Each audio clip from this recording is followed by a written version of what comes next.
2 குறிப்பேடு 26ஆம் அதிகாரம். யூதாவின் அரசன் உசியா. பின்னர் யூத மக்கள் யாவரும் 16 வயதுடைய உசியாவை அவன் தந்தை அமத்சியாவுக்கு பதிலாக அரசனாக்கினர்.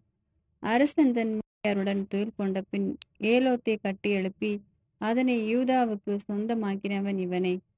உசியா அரியணை ஏறிய போது அவனுக்கு வயது 16. எருசலேமில் 52 ஆண்டுகள் ஆட்சி செய்தான். எருசலேமை சேர்ந்த எக்கோலியா என்பவளை அவன் தாய். அவன் தன் தந்தை அமத்சியாவைப் போலவே ஆண்டவரின் பார்வையில் யாவற்றிலும் நேர்மையாக நடந்து கொண்டான். இறை எச்சத்தில் தன்னை பயிற்றுவித்து செக்கரியாவின் வாழ்நாள் முழுவதும் உசியா கடவுளையே நாடினான். அவன் ஆண்டவரை தேடிய காலமெல்லாம் கடவுள் அவனுக்கு வெற்றியை அளித்தார்.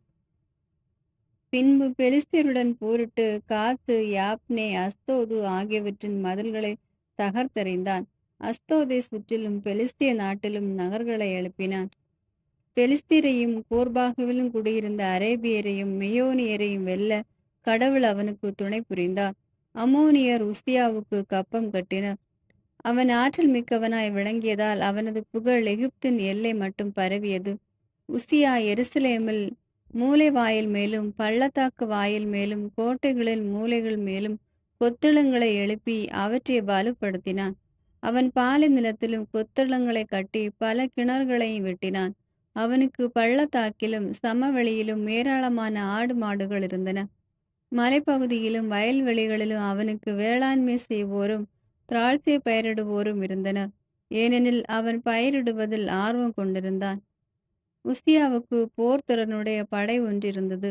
அது எழுத்தர் ஏயியேல், அலுவலர் மகசேயா ஆகியோரால் வகுக்கப்பட்டு அரசு அலுவலர் தலைவர்களில் ஒருவரான அனானியாவின் தலைமையில் போருக்கு எப்பொழுதும் தயாராக இருந்தது. இப்போர் வீரர்களின் குடும்ப தலைவர்கள் மொத்தம் 2600 பேர். அவர்களின் பொறுப்பில் 3,07,500 வீரர் கொண்ட ஆற்றல் மிகு படை இருந்தது. அது எதிரியோடு மிகுந்த வலிமையுடன் போராடுவதில் அரசனுக்கு துணை நின்றது. உசியா தன் படையினர் அனைவருக்கும் கேடயம், வேல், தலைசீரா, மார்க்கவசம், வில், கவன், கற்கள் ஆகியவற்றை செய்தான். அம்பு எய்வதற்கும் பெரிய கற்களை வீசுவதற்கும் திறமை மிக்கோரால் கண்டுபிடிக்கப்பட்ட ஏவுகணைகளை எருசலேமில் செய்து கொத்தளங்கள் மேலும் கோட்டைகளின் மூலைகளின் மேலும் அவற்றை நிறுவினான். அவன் வியத்தகு முறையில் கடவுளிடமிருந்து உதவி பெற்று வலிமை அடைந்ததால் அவன் புகழ் வெகு தூரம் பரவியது. உசியாவின் ஆணவமும் தண்டனையும். உசியா வலிமை மிக்கவன் ஆனபோது தான் அழிவுறும் அளவுக்கு ஆணவம் கொண்டான். தன் கடவுளாம் ஆண்டவருக்கு கீழ்ப்படியாமல் தூப பீடத்தின் மேல் தானே தூபங்காட்ட ஆண்டவர் இல்லத்தில் நுழைந்தான். ஆனால் குரு அசரியாவும் அவருடன் ஆண்டவரின் 80 வலிமை மிகு குருக்களும் தொடர்ந்து சென்றனர். அவர்கள் அரசன் உசியாவை தடுத்து நிறுத்தி அவனிடம், ஓ உசியா, ஆண்டவருக்கு தூபம் காட்டுவது உமது வேலை என்று, தூபம் காட்டுவதற்கென திருநிலைப்படுத்தப்பட்டவரும் ஆரோனின் புதல்வருமான குருக்களுக்கே உரிய பணி அது. ஆதலால் திருத்தலத்தை விட்டு வெளியே செல்லும். நீர் செய்வது தவறு. நீர் கடவுளாகி ஆண்டவரால் மேன்மை பெற மாட்டீர் என்றனர். அப்பொழுது உசியா சினமுற்றான். இவ்வாறு அவன் தூய கலசத்தை கையில் பிடித்து கொண்டே குருக்கள் மேல் கோபமுற்ற போது அவர்களுக்கு முன்பாக ஆண்டவர் நிலத்தில் தூப பீடத்திற்கு அருகில் அவன் நெற்றியில் தொழுநோய் கண்டது. தலைமை குருவான அசரியாவும் மற்ற எல்லா குருக்களும் அவன் நெற்றியில் தொழுநோய் பற்றியிருந்ததை கண்டனர். உடனே அவர்கள் அவனை அங்கிருந்து வெளியேற்ற முனைந்தனர். உசியாவும் ஆண்டவர் தன்னை தண்டித்ததால் உடனே வெளியேறினான். உசியாவின் இறப்பு. அரசன் உசியா இறக்கும் வரை ஒரு தொழுநோயாளியாகவே இருந்தான். ஆண்டவர் நிலத்திலிருந்து அவன் விலக்கி வைக்கப்பட்டிருந்ததால் ஒரு தொழுநோயாளியாக தன் வீட்டில் வாழ்ந்து வந்தான். அவன் மகன் யோத்தாம் அரண்மனை பொறுப்பேற்று நாட்டு மக்களுக்கு நீதி வழங்கி வந்தான். உசியாவின் பிற செயல்களை தொடக்க முதல் இறுதி வரை ஆமோட்சின் மகன் இறைவாக்கினர் எசையா எழுதி வைத்துள்ளார். உசியா தன் மூதாதையருடன் துயில் கொண்டான். உசியா ஒரு தொழுநோயாளி என்பதால் அவன் மூதாதையாரின் அருகில் அரசர்களுக்குரிய கல்லறை நிலம் ஒன்றில் அவனை அடக்கம் செய்தனர். அவனுக்கு பிறகு அவன் மகன் யோத்தாம் அரசனானான். யூதாவின் அரசன் யோத்தாம். 27ஆம் அதிகாரம். யோத்தாம் அரசனான போது அவனுக்கு வயது 25. அவன் எருசலேமில் 16 ஆண்டுகள் ஆட்சி செய்தான். சாதோக்கின் மகள் எருசா என்பவளே அவன் தாய். தன் தந்தை உசியாவைப் போல் அவன் ஆண்டவரின் பார்வையில் நேரியன செய்து வந்தான். அவனைப் போல போலன்றி ஆண்டவரின் இல்லத்தில் நுழையவில்லை. மக்களோ தொடர்ந்து தீய வழியில் நடந்தனர். அவன் ஆண்டவரது இல்லத்தின் உயர் வாயிலை கட்டியதுடன் ஒபேலில் மதில்களை பெரிதாக கட்டினான். அவன் யூதாவின் மலைகளில் நகர்களையும் காடுகளில் கோட்டைகளையும் கொத்தளங்களையும் கட்டினான். அவன் அம்மோனியரின் மன்னனுடன் போர் புரிந்து வெற்றி பெற்றான்.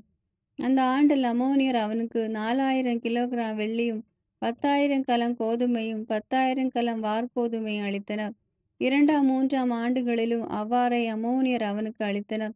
யோத்தாமின் வழிகள் அவன் கடவுளாம் ஆண்டவரின் திருமுன் நேரியவனாக இருந்தமையால் அவன் வலிமை உடையவன் ஆனான். யோத்தாமின் பிற செயல்களும் அவனுடைய எல்லா போர்களும் அவன் வழிமுறைகளும் இஸ்ரேல் யூதா அரசர்களின் குறிப்பேட்டில் எழுதப்பட்டுள்ளன. அவன் அரசனான போது அவனுக்கு வயது 25. 16 ஆண்டுகள் எருசலேமில் அவன் ஆட்சி செய்தான். யோத்தாம் தன் மூதாதையருடன் துயில் கொண்டு தாவீதின் நகரில் அடக்கம் செய்யப்பட்டான். அவன் மகன் அவனுக்கு பின் அரசனானான். 28ஆம் அதிகாரம். யூதாவின் அரசன் ஆகாசு. ஆகாசு அரசனான போது அவனுக்கு வயது 20. எருசலேமில் அவன் 16 ஆண்டுகள் ஆட்சி செய்தான். அவன் தன் மூதாதை தாவீதைப் போலன்றி ஆண்டவரின் பார்வையில் நேர்மையானதை செய்யவில்லை. மாறாக அவன் இஸ்ரேல் அரசர்களின் வழியில் நடந்து பாகால்களுக்கு வார்ப்பு சிலைகளை செய்தான். அவன் பெண் இன்னும் பள்ளத்தாக்கில் தூபம் காட்டினான். இஸ்ரேலின் முன்னிலையில் ஆண்டவர் விரட்டியிருந்த வேற்றினத்தாரின் அருவருக்கத்தக்க வழக்கத்திற்கேற்ப தன் புதல்வர்களை தீயில் எரிக்கவும் செய்தான். தொழுகை மேடுகளிலும் குன்றுகளிலும் பசுமையான மரங்களின் கீழும் அவன் பலியிடவும் தூபமிடவும் செய்தான். சிரியர் இஸ்ரேலுடன் போர். ஆதலால் ஆகாசின் கடவுளாகிய ஆண்டவர் அவனை சிரியாவின் மன்னன் கையில் ஒப்புவித்தார். சிரியர் அவனை முறியடித்து அவன் மக்களில் பெருந்திரளை சிறைப்பிடித்து தமஸ்குவுக்கு இட்டு சென்றான். மீண்டும் ஆகாசு இஸ்ரேலின் அரசில் கையில் ஒப்புவிக்கப்பட்டு பெரும் தோல்வியுற்றான். ரமலியாவின் மகன் பெக்கா ஒரே நாளில் யூதாவின் வலிமை மிகு லட்சத்து 20,000 பேரை கொன்று குவித்தான். ஏனெனில் அவர்கள் தங்கள் மூதாதையாரின் கடவுளான ஆண்டவரை புறக்கணித்தனர்.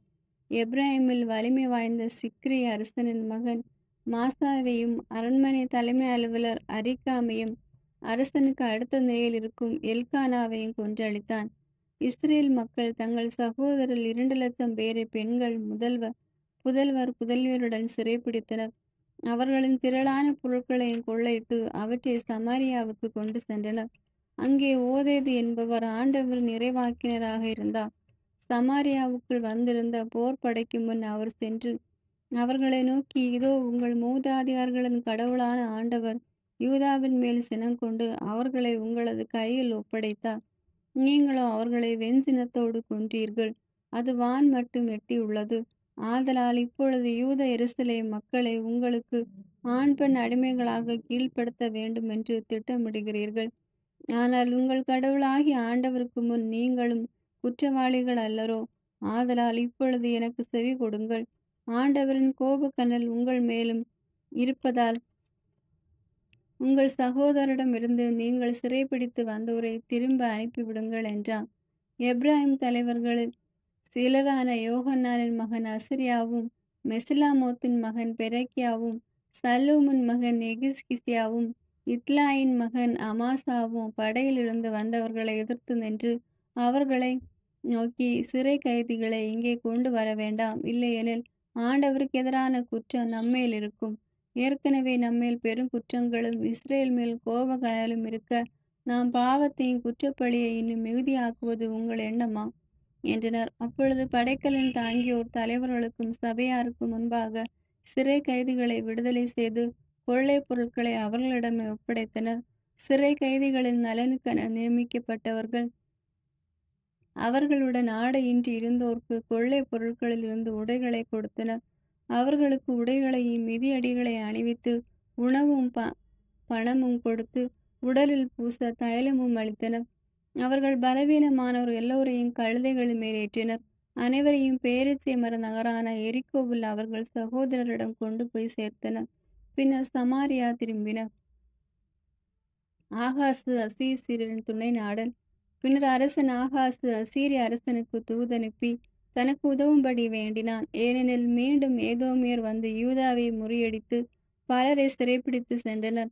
பெலிஸ்தியர் யூதாவின் சமவெளி நகர்களுக்கும் தென் பகுதிகளுக்கு எதிராக எழுந்து பெத்மேசு, அய்யலோன், கெதரோத்து ஆகியவற்றையும், சோக்கோவையும் அதன் சிற்றூர்களையும், திம்னாவையும் அதன் சிற்றூர்களையும், கிம்சோவையும் அதன் சிற்றூர்களையும் கைப்பற்றி அங்கே குடியேறினர். அரசன் ஆகாசு யூதாவின் ஒழுக்கத்தை சீர்குலைத்தாலும், ஆண்டவருக்கு நம்பிக்கை துரோகம் செய்தாலும், ஆண்டவர் யூதாவை சிறுமைப்படுத்தினர். பின்னர் அசீரிய மன்னன் தில்கத் பிலன்சோர் அவனுக்கு உதவி செய்யாமல் நெருக்கடியை உண்டாக்கினான். ஆகாசு ஆண்டவரின் இல்லத்திலும் அரண்மனையிலும் தலைவர்களிடமும் இருந்த செல்வத்தை எடுத்து அசீரிய மன்னனுக்கு அளித்திருந்தும் அதனால் ஒரு உதவியும் கிடைக்கவில்லை. ஆகாசின் இறப்பு. இந்த அரசன் ஆகாஸ் தனது நெருக்கடியிலும் ஆண்டவருக்கு மேலும் துரோகம் செய்தான். தன்னை தோற்கடித்த தமஸ்குவின் தெய்வங்களுக்கு பலி செலுத்தினான். சிறிய மன்னர்களின் தெய்வங்கள் அவர்களுக்கு துணை செய்கின்றன, எனக்கு அவை துணை செய்யுமாறு அவற்றுக்கு பலி செலுத்துவேன் என்று சொல்லி கொண்டான். ஆனால் அவனது செயல் அவனுக்கு இஸ்ரேலர் எல்லோரையும் அழிவையை தேடி தந்தது.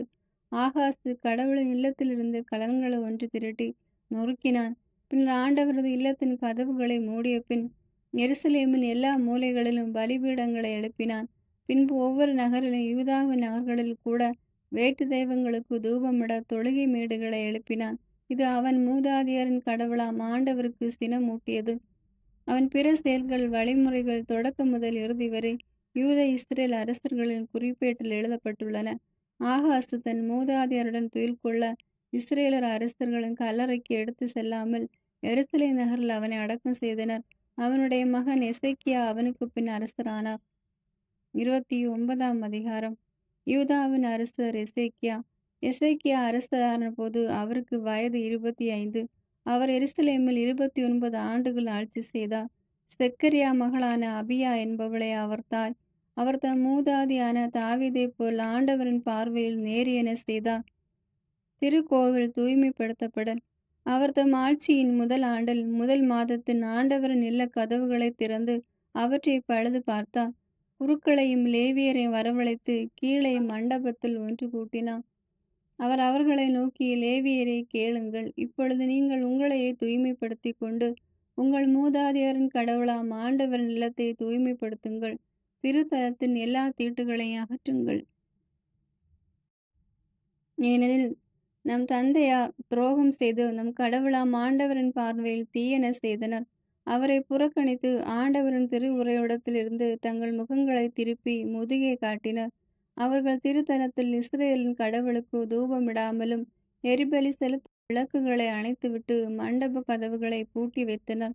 அதனால் யூதாவின் மீதும் எருசலேமின் மீதும் ஆண்டவர் சினங்கொண்டார்.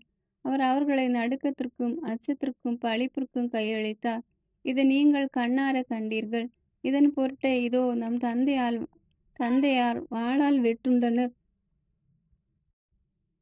நம் புதல்வரும் புதல்வியரும் மனைவியரும் நாடு கடத்தப்பட்டனர். இப்பொழுது இஸ்ரேலின் கடவுளாம் ஆண்டவருடன் ஓர் உடன்படிக்கை செய்ய என் மனம் முடிவு செய்துள்ளது. அப்பொழுதுதான் அவரது வெஞ்சனம் நம்மை விட்டு நீங்கும்.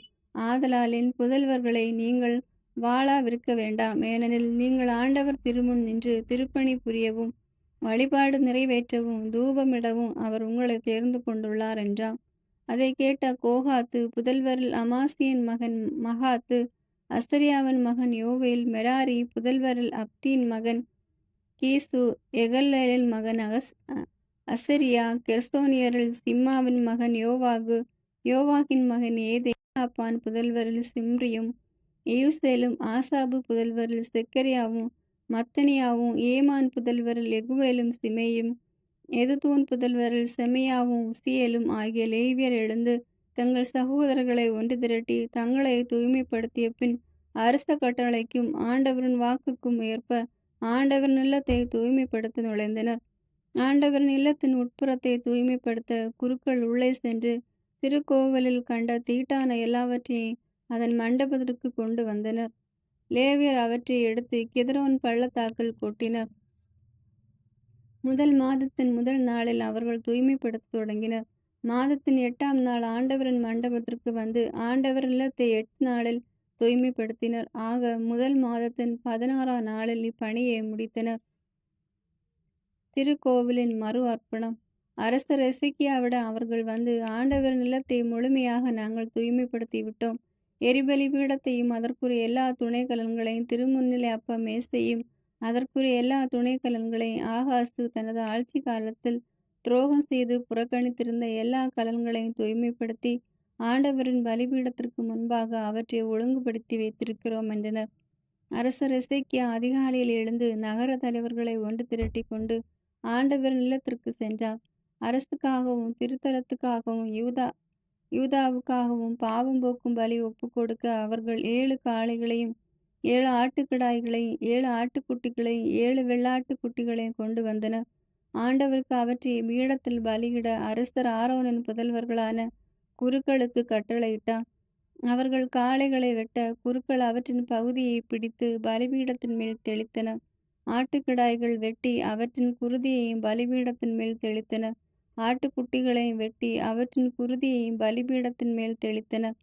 அடுத்து பாவம் போக்கும் பலியான வெள்ளாட்டு கிடாய்களை அரசனுக்கு மக்கள் சபைக்கு முன்பாக கொண்டு வந்து அவற்றின் மேல் தங்கள் கைகளை விரித்தனர்.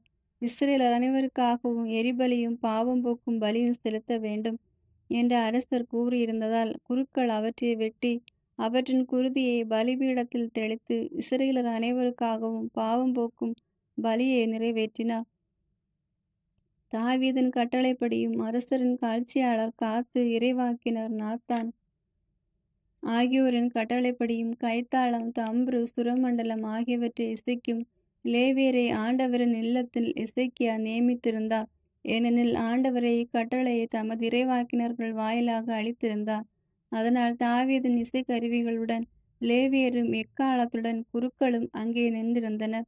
பின்னர் எரிபலியை பீடத்தின் மேல் நிறைவேற்றுமாறு எசேக்கியா கட்டளையிட்டார். அப்பலியை செலுத்த தொடங்கிய போது இஸ்ரேலின் அரசர் தாவீதின் இசைக்கருவிகளுடனும் எக்காலத்துடனும் ஆண்டவருக்கான புகழ்பாடல் தொடங்கியது.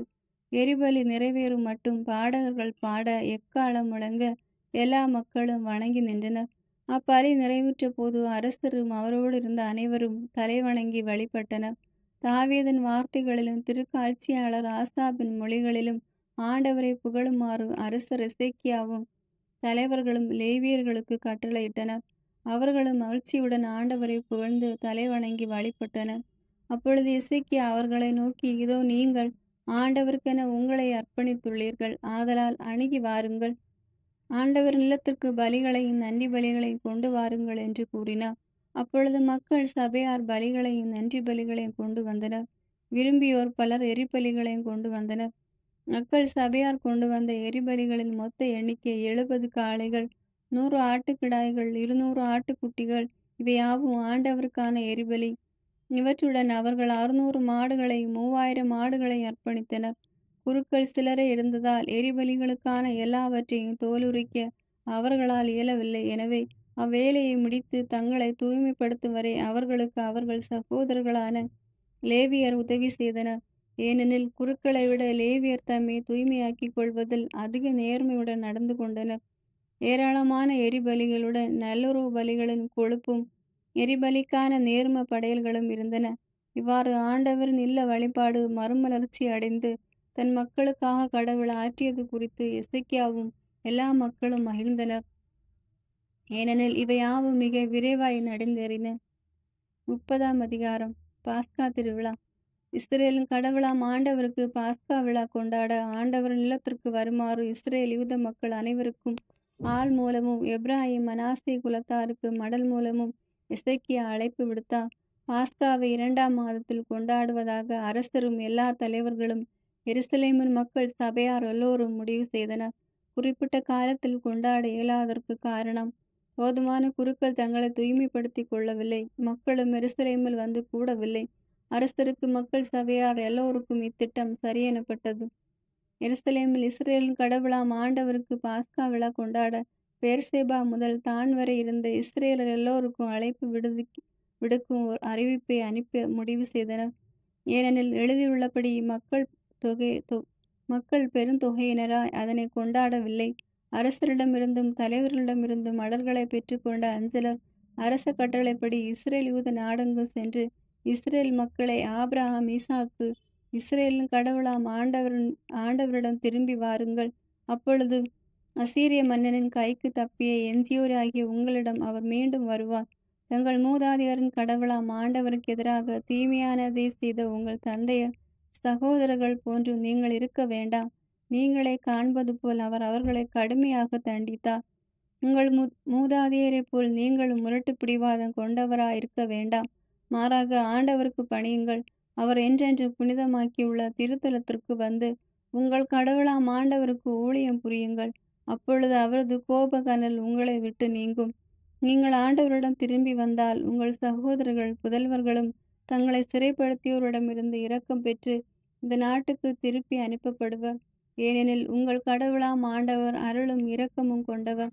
நீங்கள் அவர்பால் திரும்பினால் அவர் தம் முகத்தை உங்களிடமிருந்து திருப்பிக் கொள்ளார் என்றனர். அஞ்சலர் எப்பிராயீம் மனாசே நாடுகளிலும் செபுலோனிலும் கூட நகர் நகராக சென்றனர். ஆனால் அவற்றின் மக்கள் இவர்களை எள்ளி நகையாடினர். ஆயினும் அசேர், மனாசே, செபுலோன் ஆகியவற்றிலிருந்து சிலர் தம்மையே தாழ்த்தி கொண்டு எருசலேமுக்கு வந்தனர்.